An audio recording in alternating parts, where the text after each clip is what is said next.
Hello guys, welcome to this week's transcription masterclass. This will be an analysis on the Soul with a capital S solo by Gerald Albright.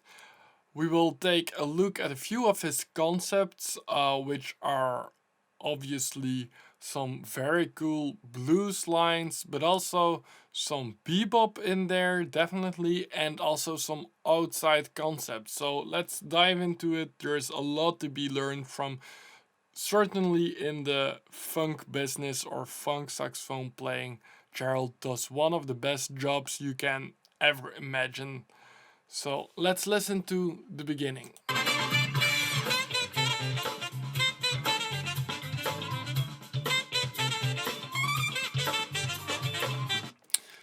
These were the first four bars, and you can say already a lot about that because he starts off with a very clear hook, which is kind of in the same way like you would expect a horn section riff or anything. So he kind of continues in, it's obviously a horn section tune, and the melody is being played and everything is voiced.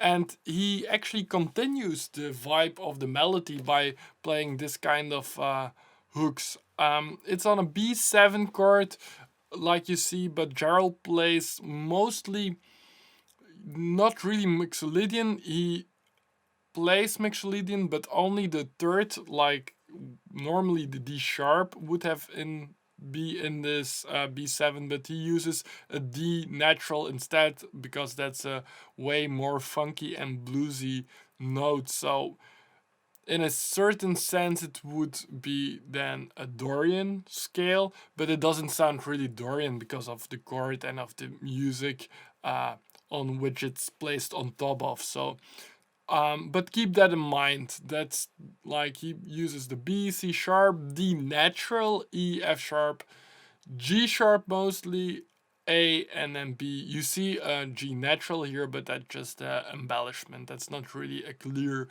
note here. So you can see him doing that riff starting on the 2, and then he repeats the exact same riff, but then starting on the 1.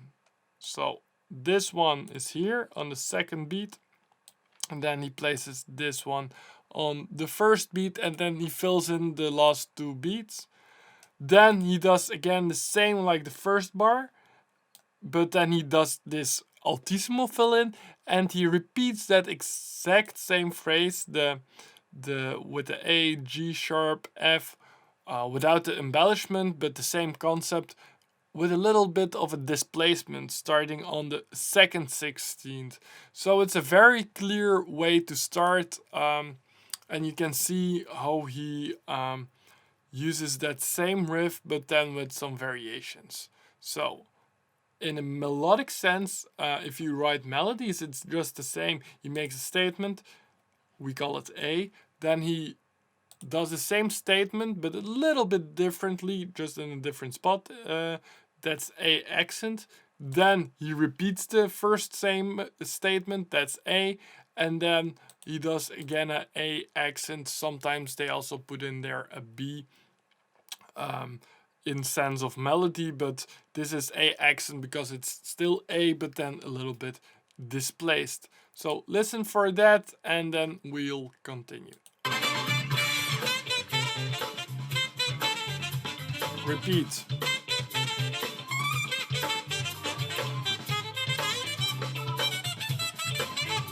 Yeah, and that's the thing I really like here already, the chromaticism here between those notes. It's a thing we will see a few places more in this solo. It's the chromatic descent between the fourth note, the E, and the minor third, the D.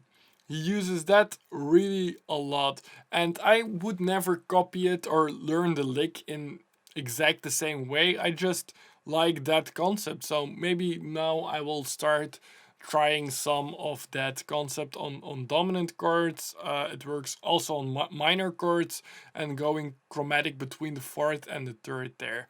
That's really, really nice. I also like the laid back feel he uses to play that line. Listen to it once again.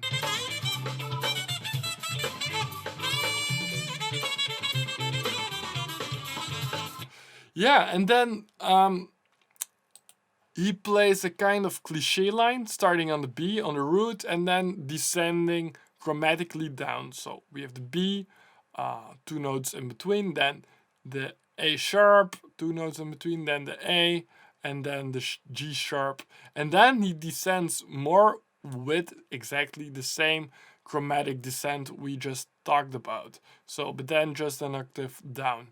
Then, in terms of harmony, he imposes a little bit of a, for me, a B minor going to here already, F sharp, 7 to B minor, which is a really bebop way to do.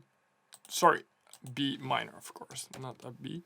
Which is a really bebop way of approaching lines because also of the chromaticism. Here we have a double chromatic approach. Here, sorry, all those three notes, like a chromatic approach to the F sharp from above and beneath. That's really Charlie Parker line in his whole actually. So this is a B minor. If you look B, C sharp, D, and then the A sharp, and after that the C sharp really suggests F sharp for me, 7. So that's in terms of degree 1, 5, 1. One of the most basic progressions you can imagine. And then he continues with his amazing false fingering line, and then combining it with the altissimos. One of the things that's absolutely one of the strong points of Gerald Albright is ways how he plays the altissimo so clear and so easily, and now he changes between two octaves really quickly between the alternate fingerings. If you want a more in-depth view of mine on that and how you can do it and learn it, then go to YouTube. I made a lick of the week about this, way more in depth. Yeah, the false fingerings, that's everybody can learn that. I think even if you play a year or 2 years saxophone, that's quite reachable. The altissimos, that's a little bit more of a different and more difficult case. You obviously need to uh, get first the altissimos, which might be a bit harder before you can do that. So work on those things separately. They are both very well also for your sound production, as I talk about in the lick of the week. So go to that if you want to learn more about that lick, and then we'll continue with the rest of the solo.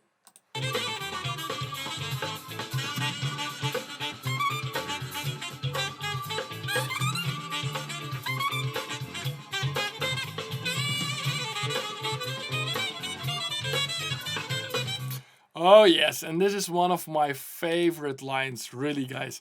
It's so nice. I like a lot of things, but it's a quite chromatic, bebopish lines, but it's constructed so well. So let's see what is happening. He starts on a longer note on the B, and then he has this embellishment, and then he stays on the F natural, which is the sharp 11. And it's not only because it's just a sharp 11 and the channel is called, of course, like that for a reason. I like sharp 11s, but it's more that he really stays on the outside note, on a tension ish note here for quite a long time. Like he tips it just for a moment, a 16, but then he stays on it on a downbeat and then for 2/16. So it's really very strong and obvious there. Then he continues upward with a chromatic passing tone. That's nothing too special to address. And then we see again the E descending to the D here, but then with the C sharp in between. But it's again E, E flat, D, the fourth, chromatically descending to the minor third. Then we go down, and then we have kind of a variation of what we saw before with the B minor and then F sharp, 7, going back to B minor, That's again a 1-5-1, the Parker way of approaching lines. And this one, by the way, guys, sometimes I notice a few mistakes. This should be a E. And also this one, the last two notes I like a lot because of the skip, or that sixth skip. It makes it really open. So that's a lot of information. Try to listen for all those things in this line.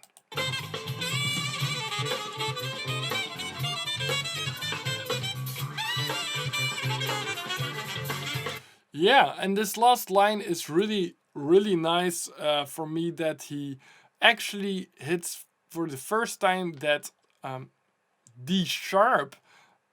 Yeah, it makes it finally B7, like the chord players are playing all the time already. So actually you could see like the whole solo as it's building tension in different ways, by melody, by rhythm, by all kind of bluesy notes.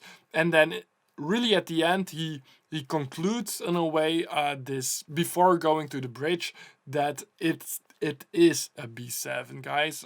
So he points it out quite clearly, also with some beautiful chromatic approaches, first in this octave and then one octave below. Listen to that. And what I like is that, yeah, that even a D sharp, just a major third on a major chord or a major dominant chord, can stand out. Just a lesson that really appears for me the last few years by transcribing that much is something that actually Paul Desmond also said in a letter to his father, that he really likes to discriminate in his solo. And first I thought, well, like discrimination, that sounds weird. It has a bad connotation, but this is discrimination in sense of notes, more in the sense of that you don't play every note. You don't have to always choose between 12 notes, all the chromatic notes, but discriminate, leave a few notes out so you have a more clear concept for people, a clear sound you want to use. And then if you want to, for example, now Gerald didn't use any real D sharps. Yeah, you had the chromatic descent with the E flat, but it's no emphasis on that D sharp. And then finally, after what would it be, 16 bars in the end of the chorus, he really goes for that D sharp on a downbeat and within the B major sense, and then it really stands out. So it's not only with outside notes that can stand outside and really pop into your face. It's also with very inside notes by means of, yeah, discrimination. Try to think of it as a more positive thing than, for example, discrimination between people. So let's go to the bridge, and the bridge has not a little bit of a different sound. The only different thing with this D sharp minor chord is, well, the difference between the B7 and the D sharp minor is the A sharp, and Gerald really does a good job pointing that difference out. He takes advantage of that different sound. Let's listen to it.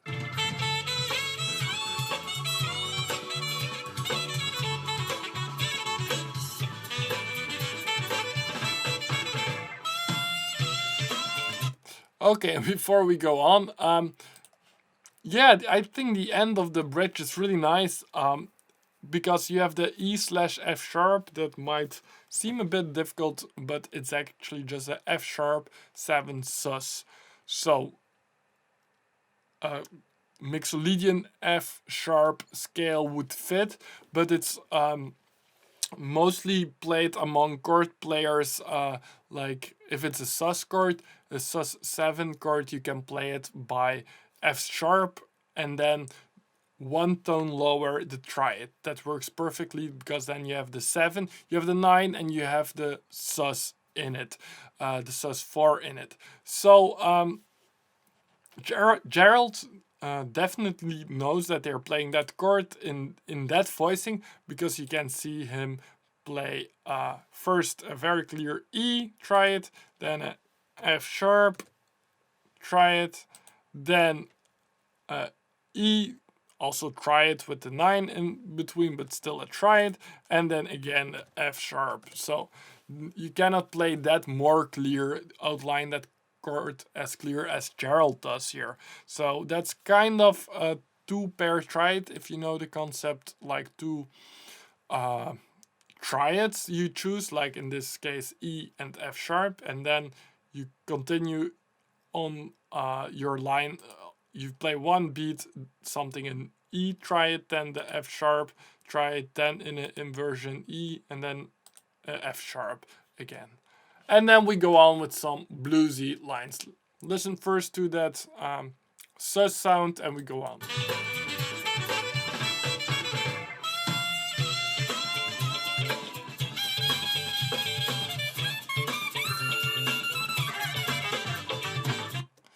Yeah, and what did we hear there? Some, yeah, he starts on this D, just a D natural on this B7, which sounds amazingly bluesy, very nice, also with some scoops. And then he stays about 4 bars in the B blues scale. The F natural is of course that flat 5 in this blues scale. Then he goes higher. He uses one time also the C sharp, the 9 in between, but then goes back into this blues scale, and that's all cool and well. Just learn that kind of stuff. Maybe just really to the point. That it's just the blues scale, and then he starts with a very outside concept. Oh, sorry guys, that was not the right spot. Yeah.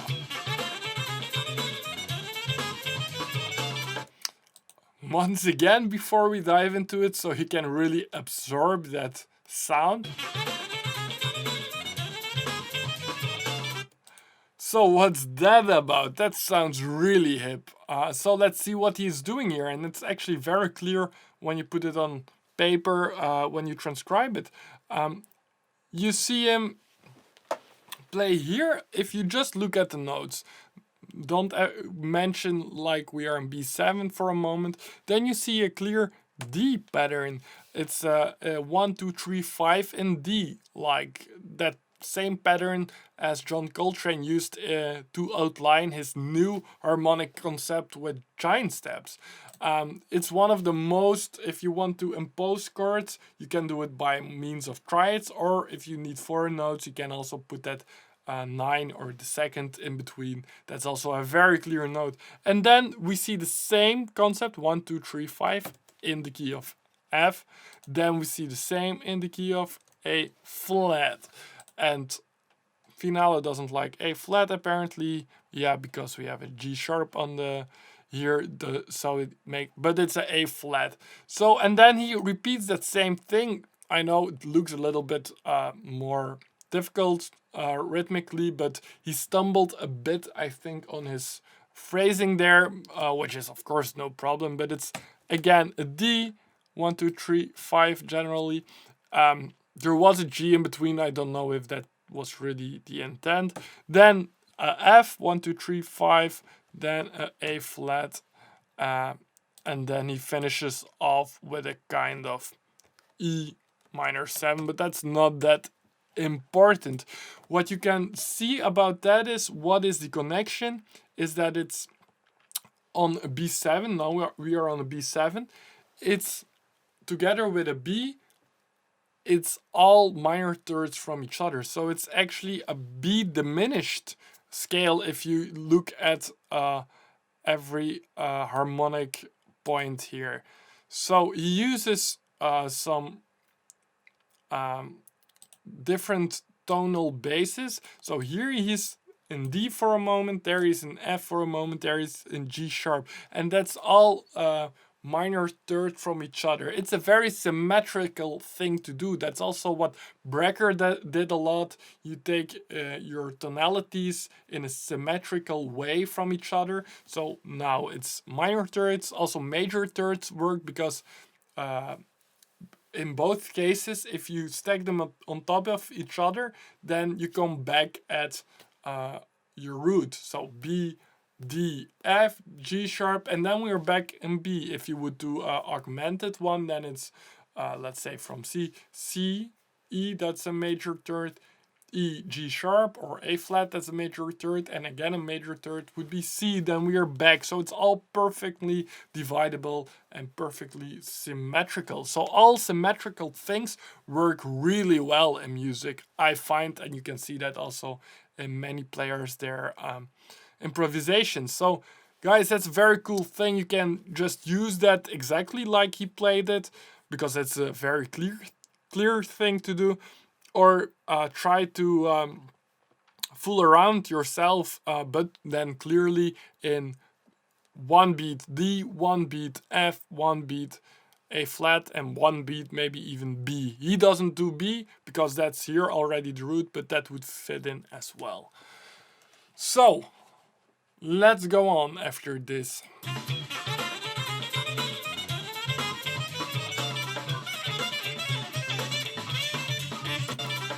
Okay, so then what happens is some constant structure, we might call it. What you see here is a F minor 7, then we have a D minor 7, all starting on the 7. Oh no, not a D one.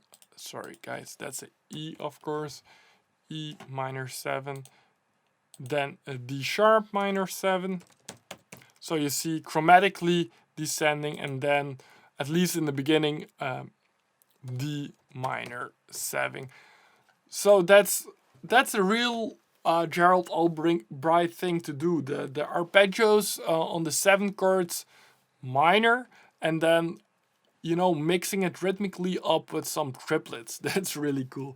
And then what I really dig about that line is that he makes the conclusion of that line, so it goes a bit outside of course, because he does all kind of minor chords descending, but he finishes off with landing on this D sharp and the B, so the major third and the root, so really inside.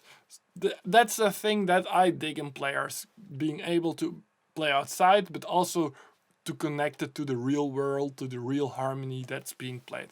Then you will see, you will continue a bit on the idea of which I based my lick of the week on. It's the same idea with the false fingerings and then the high altissimos. Then he does also some false fingerings on the A, which is kind of hard. Really follow the tonguings, guys. If you're a saxophone player and you want to play this, I should put one more, I see. And then you have to do it very slow, but it's really important to put your tongue against the mouthpiece everywhere there is a new legato bow. So do that, and then it's a really tricky thing, but you can do it with what is written down. And then we will continue with the rest of it. Yeah, maybe let's first take where we left off and we go on.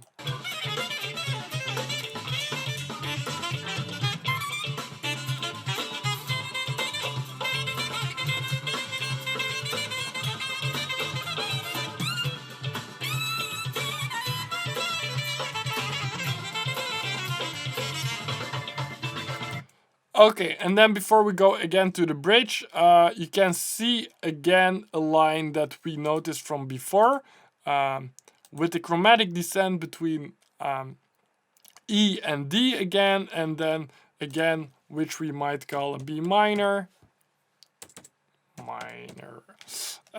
F sharp 7, and again, well, yeah, a B minor that would fit. Then it would fit in a clear 1-5-1, like the Parker thing.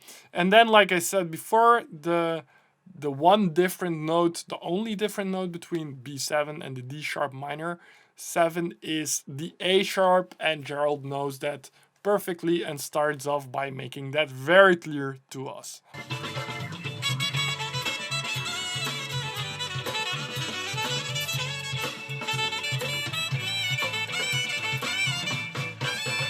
Okay, and then again on this, what I can call the F sharp sus 7, but here with a E/F sharp. Here he plays also the E clearly, but now E major 7, which would be the 13 on this F sharp sus 7, if you still can follow.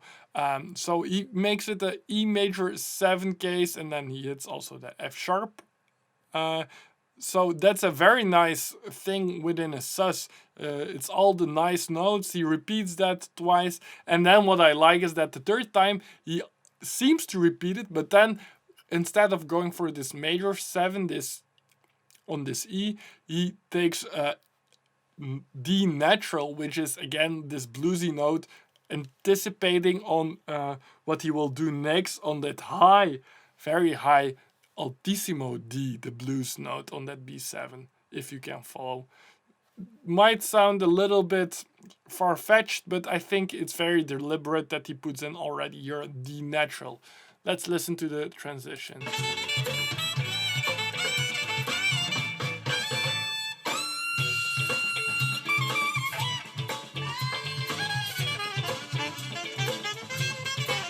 Okay, and then just a quick notice that is all nice, and then you see the F natural, then B, that's a blues scale on B here, with again a false fingering, then again false fingerings, the F natural makes it really, really super bluesy, and then we get a very Gerald Albright-ish line to conclude.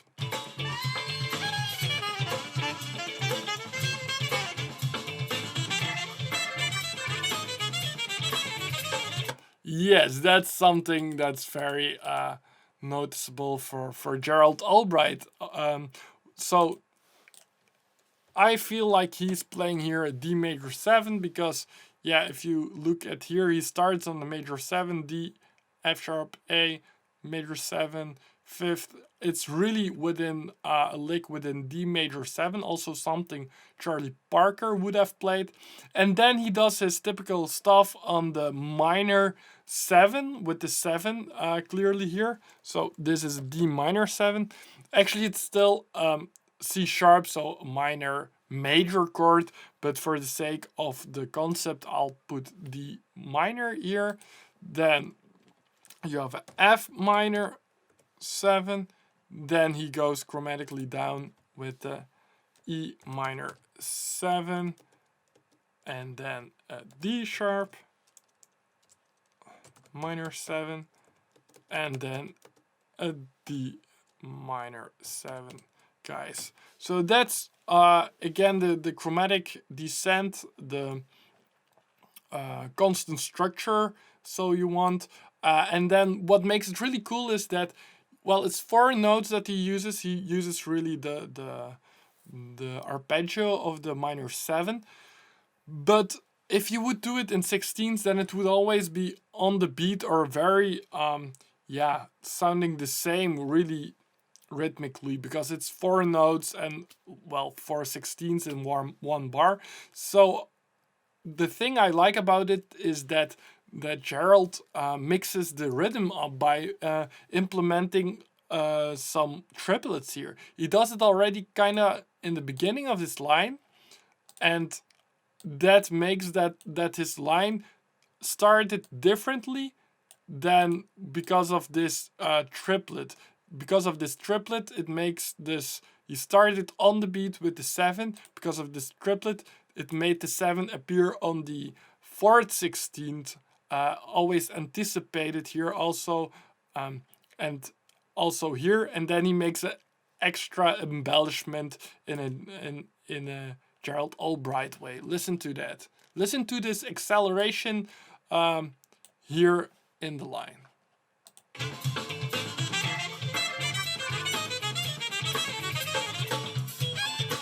So I think that's the coolest part. This little acceleration, and then you can also do the constant structure thing. And then on the last two ones, it's kind of easy in your fingers, falling under your fingers to this super fast embellishment like he does. Just try it on the saxophone if you're a saxophone player. It's not too hard.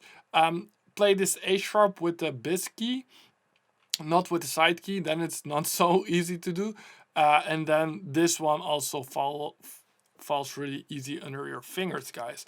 And then he ends off with a blues, a very bluesy line. Then again, going to this D sharp to really conclude that we are in a B7 in a dominant 7 chord.